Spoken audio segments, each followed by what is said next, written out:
Sérkennilegar bergmyndanir eru víða á þessum slóðum.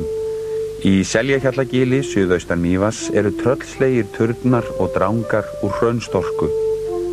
Vatn hefur sorfið þá úr blágrýti storku sem myndaði stuðla við kólnun fyrir löngu síðan.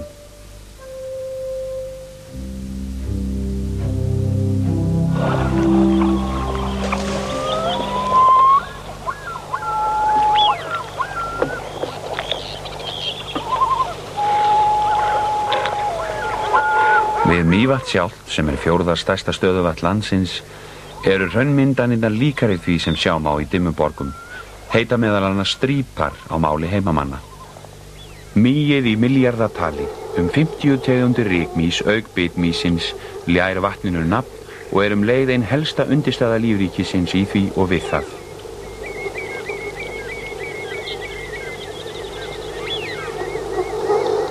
Fuglar eins og óðinshani lifa til dæmis á mýi úr vatnsborðinu og á smákrabbadýrum, enda óvíða eins algengur og við Mývatn þar sem hann kallast oft sundhani. Mývatn laðar að sér margar aðrar fuglategundir. Þar verpa alltaf 43 tegundir. Ein sú eftirtektarverðasta er flórgoðinn, skrautlegur og með skringilega hegðan, einkum í tilhugalífinu á vorin. Flórgoðinn gerir sér fljótandi hreiður, einn íslenskra fugla. Hérlendis er hann hvergi algengar en á Mývatni, þar sem talin hafa verið yfir 200 flórgoðahreiður.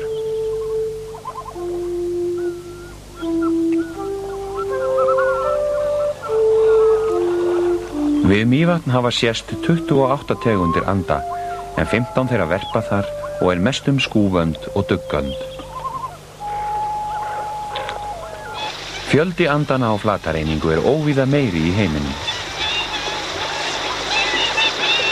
Ein tegund, húsönd, verpir hvergi í Evrópu nema við Mývatn og líkt er því varið með straumöndina sem að vísu finnst víðar Ísland en er algengust hér við Laxá, einu ána sem fellur úr Mývatni.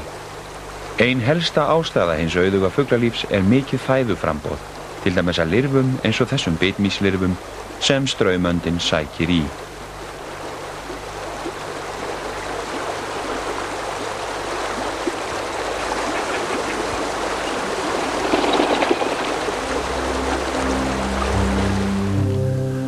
Veðurfar við Mývatn einkennist af miklum mun, hámars og lágmarshita og fremur lítilli úrkomu. Það á stærstan þátt í gróskumiklu en jafnframt afar viðkvæmu gróðurfari Mývatnssveitar. Þar eru ýmsar blómjurtir víða áberandi. Þeirra á meðal er Arolsvöndur eða Mývatnsdrottning, en það nafn er tilkomið af því hve algeng jurtin er við Mývatn og fáséð annars staðar.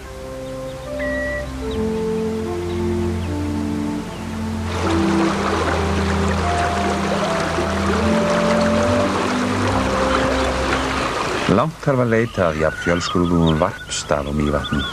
Hvað endurna varðar mætti til dæmis jafna vatninu við örfá stöðuvötn í Skotlandi og Kanada, en sérstæða Mývatns er enn meiri þegar þessi gætt að það er á eldvirku svæði.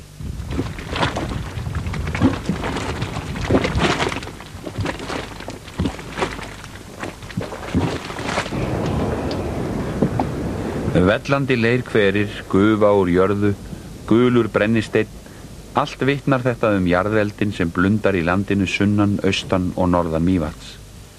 Enda er hér eitt af virkari eldstöðvakerfum Íslands, Kröflu eldstöðvakerfið. Það hefur verið virkt í að minnsta kosti 200.000 ár og síðast gaus þar 1984. Hraunin úr þeim gosum þekja rúmlega 30 ferkílómetra í land við Leirhnjúk og Gjástykki.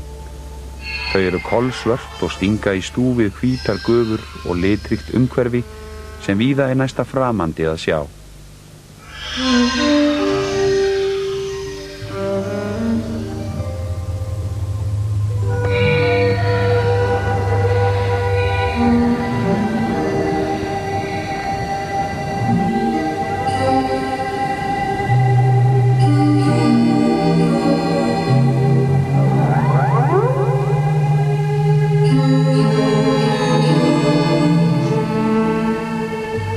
Miðja Kröflukerfisins Kröfluaskjan, norðaustan við Mývatn, fremur ógreinileg.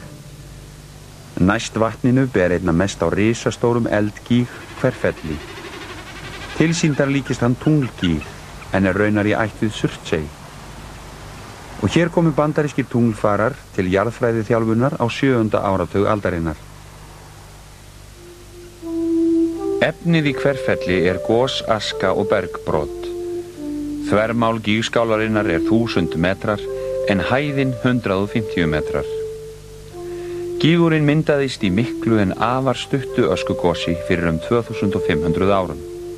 Vatn átti líklega greiða leið að gosrásinni og olli því að upp kom aska en ekki hraun.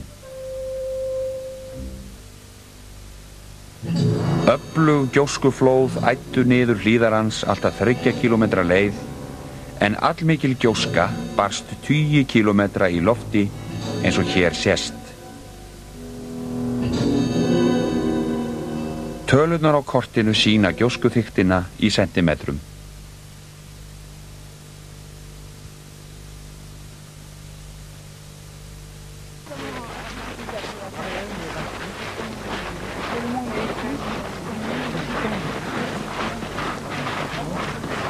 Margir ganga á Hverfell, en það frábært útsýni þaðan og stutt til Dimmuborga. Með Hverfellsgosinu hófst nýtt eldgosaskeið í Kröflukerfinu eftir allangt hlé og stendur það enn. Gossprungur opnuðust og hraungos urðu í Kröflukerfinu í tengstum við Hverfellsgosið.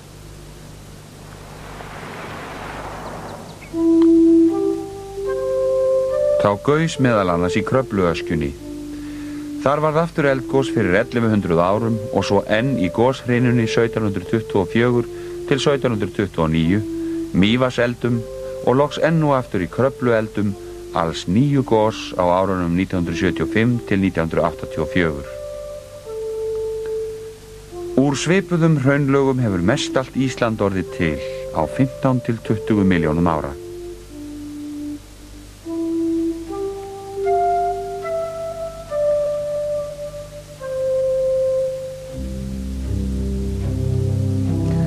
Eftir myndun Hverfells fyrir 2500 árum var Mývatnið forna enn að mestu óbreytt og ólíkt núverandi vatni.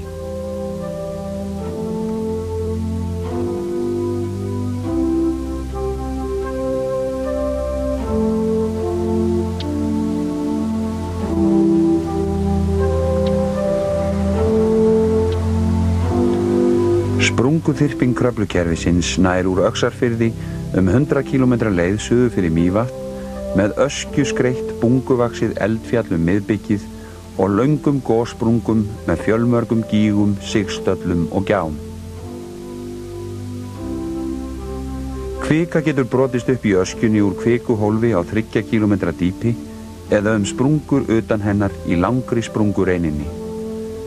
Fyrir 2200 árum opnaðist margra kílómetra löng gossprunga austan og sunnan við Hverfell. Þar hlóðst upp röð af klepra og gjallgígum, nefndir Þrengsla og Lútensborgir, meðal annars eftir gömlum gjóskugíg, líkum Hverfelli, Lútent heitir. Samtímis gaus í Kröflu. Geysimikið hraungos úr Þrengsla og Lútensborgum steypti miklu hrauni út í Mývatn hið forna. 2 til 3 milljarðar rúmmetra hrauns komu upp aðal gossprunguna og það hefur verið ægileg sjón að líta kvikustrókana og horfa á beljandi hraunfljót og bullandi hraunpitti.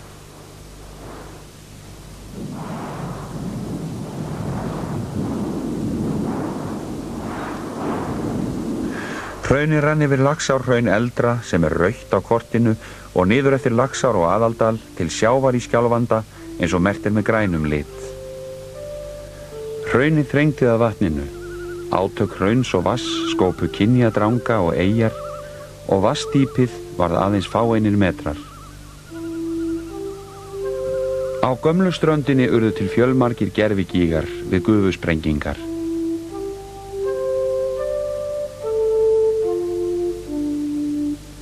Hér eru gamlar útlínur Mývatns sýndar með grænu og gervigígarnir með rauðum deplum. Eftir gosið hafði Mývatn tekið á sig núverandi mynd. Í gosinu mikla úr Þrengsla og Lútensborgum urðu Dimmuborgir til. Líklega fyllti hraðskreiðir hrauna og stóra dæld af hrauni rétt sunnan við Hverfell. Hraunið bullaði og sauð í þessum norna potti þegar lofttegundir hraunkvikunar ruku úr því og vatn í dældinni var það gufu sem braust fram. Dældin tók lengi við hrauni, skánir storknuð á yfirborðinu kringum gufuaugun og þar sem hraunið vall yfir jaðra svæðisins. Svo kom að því að hraunið fekk framrás hrauntraðir og eftir stóðu storkurimar, gufustrompar og umgjörðin en skorpan brotnaði og fjall niður þegar hraunið rann undan henni. Drangar og hraunflykki bera enn merki atburðana. Á þeim eru hraunskarir og för eftir núning hraunjaka fyrir 2200 árum.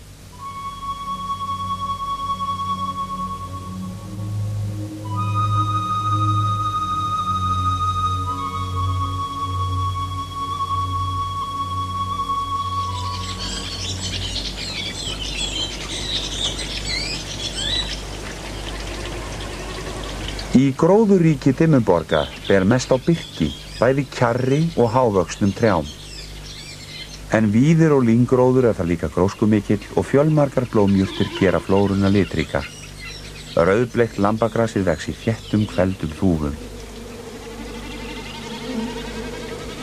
Blóðberg fíngerður sígrænn runni sem ilmar sterkt, sérstaklega rétt áður en hann blómgast smáum blárauðum blómum. Sömu litum skrýðist beitilingið. Rjúpan gæði sér gjarnan á blöðum holtasólega, enda oft kölluð rjúpnalauf. Og einir sú fornfræga jurt skreytir einnig borgirnar. Einir af barviðartegund og eina íslenska plantan í þeim hópi. Mófuglar gleðja augu og eyru manna í Dimmuborgum. En þar sést líka oft til hins flugfima og veiðibráða fálka.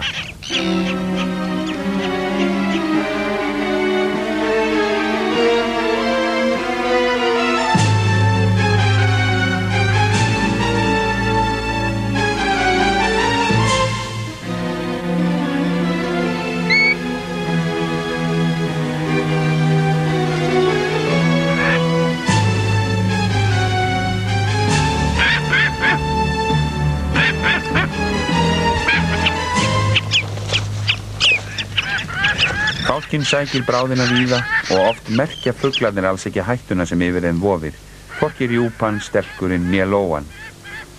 En þótt fálkar eigi sér óðul í Mývatnssveit, ógna þeir alls ekki lífríki hennar og stundum kemur fálkinn með tómar klær í búið.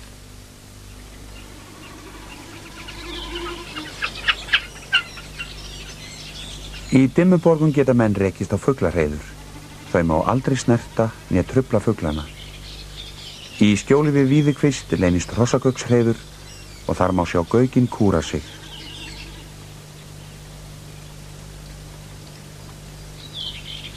Í skógaþrastahreiðri kúra ungarnir smáir og ósjálfbjarga. Kjarrlendi og trjágróður eru uppáhaldsstaðir skógaþrastarins eins og nafn hans gefur til kynna og þar kýs hann að gera sér hreiður. Þeir eru heldur stærri og státnari, smyrils ungarnir undir vökulum augum foreldrana sem geysast borgirnar. Og hrafninn lætur sig heldur ekki vantað.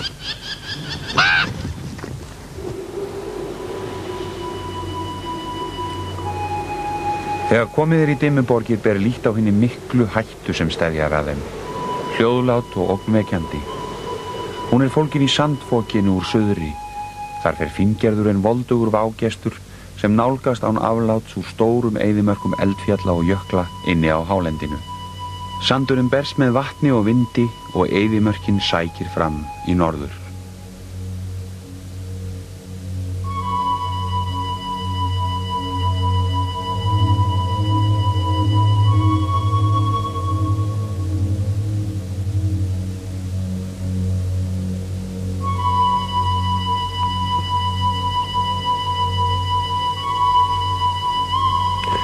Sandurinn sverfur jarðveginn, grefur undan rótum jurta og kaffæri lífríki og jarðmyndanir, ef ekkert að gert. Á 4. tug þessarar aldar var sandurinn kominn norður undir Dimmuborgir og hafði eitt gróðri í framrásinni.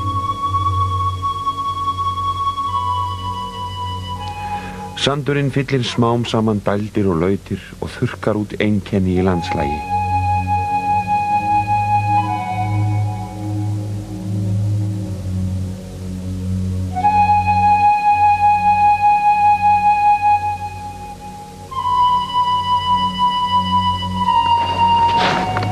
Hann sáldrast inn í Dimmuborgir og hefur hulið sumar gersemar þeirra.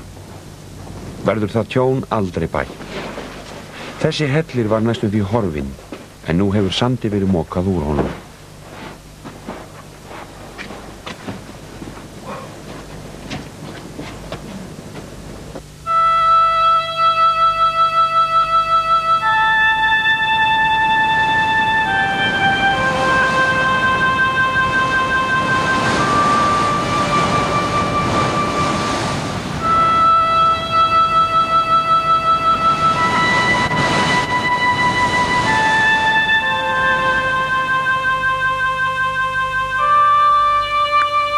Heimamenn reyndu árangurslítið að hefta sandinn við Dimmuborgir sem voru í bráðri hættu.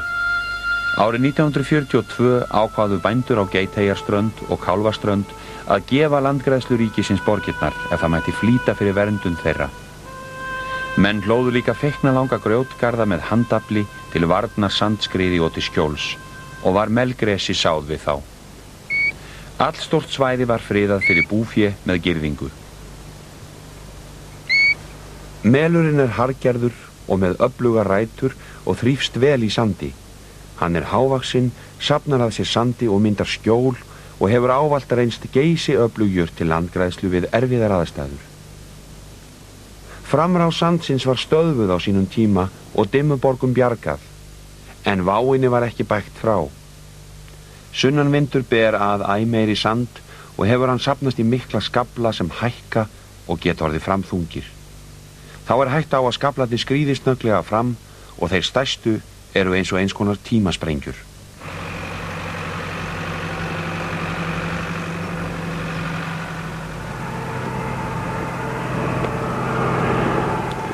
Landgræðsla ríkisins, eins og heimamenn, leggur mikla áherslu á að Dimmuborgir verði varðveittar. Þess vegna nú hafið ný sókn gegn sandinum. Nýjustu tækni og stórvirkum vélum beitt.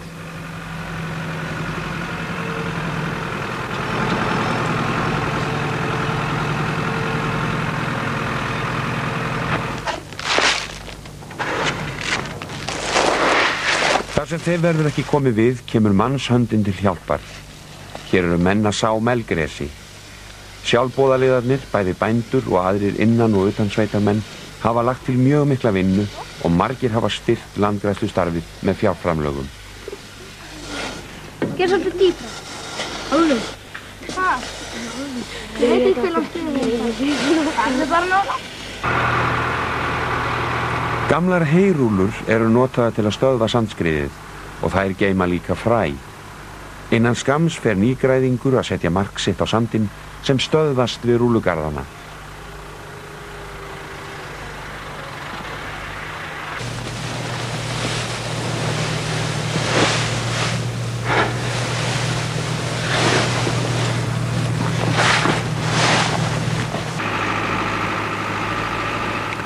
Fræi sáð innan og utan borgana og áburði dreift.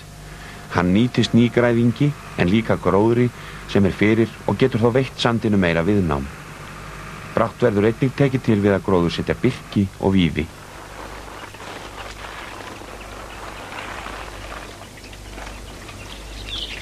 Mjög margir ferðamenn koma við í Dimmuborgum og þeim fjölgar. Þunn gróðurþekjan hefur rofnað þar sem mest gengið. Stígar myndast og jarðvegur hverfur úr þeim, djúpar slóðir verða eftir.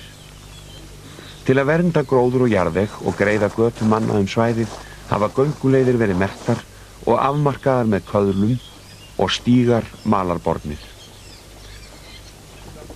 Tröppur og trébrýr eru settar þar sem erfitt yfirferðar. Öllum ráðum verður beitt til að stöðva sandinn í Dimmuborgum, vernda og efla gróður og fuglalíf og varna þar landspjöllum. Við gleymum oft að nútímalífsháttum fylgja ýmsir annmarkar. Mannvist í Mývatnssveit fylgir mengun og rask. Oft rusli ekki fargað sem skyldi og víða verk að vinna þó þessi haugur sé nú horfinn. Kísiliðjunni við Reykjahlíð fylgja mikil umsvif og menn ekki á eitt sáttir áhrif hennar á lífríkið.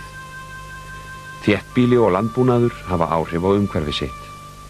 Gæta þarf að því að iðnaður, þjónusta, landbúnaður og hverskins landnýting taki mið af náttúrugæðum og umhverfi okkar allra. Við megum aldrei gleyma því að við erum hluti náttúrunnar en ekki yfir hana hafin.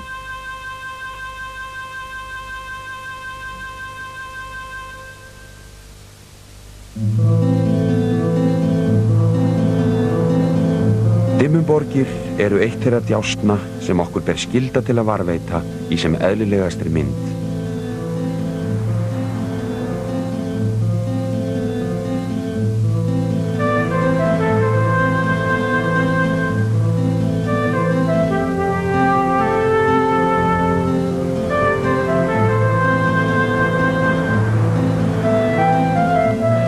Á eftir sumri kemur haust. Svalir vindar strjúka landið og snjór kominn í miðjar hlíðar Bláfjalls. Ferðamenn og farfuglar hópast brott og það hljóðnar í runna og mó.